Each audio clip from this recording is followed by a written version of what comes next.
We have to address cost and pricing as a big perception issue with Da Vinci. It's frequently said the robot is overpriced.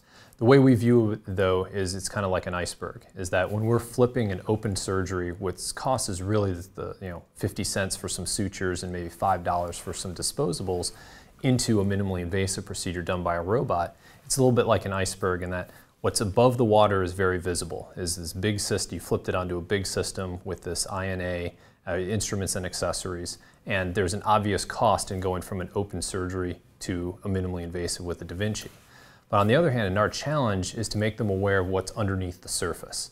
And so you don't see it with open surgery, but it's definitely a reality is that there are higher complications, longer length of stay.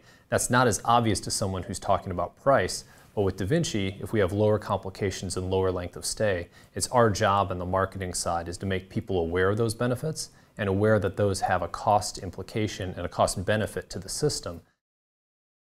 The ACA has had a few, I feel, positive effects on Intuitive. First off, it's made hospitals more sensitive to complications and readmission rates.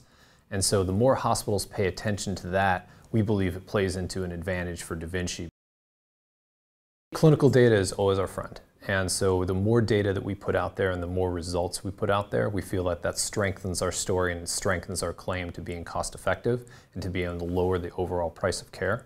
Because the more that our studies are validated or the more that our clinical benefits are validated, the more real our economic claims become.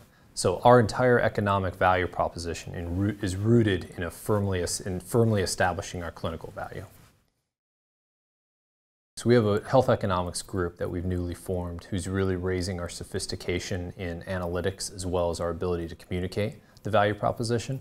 But as complicated as it is, it's our job to make it seem simple. And so it gets down to reducing length of stay, reducing complications. That should save money. And I think the clearer we are on that we do both of those things, I think we'll be on solid footing for communicating our economic message.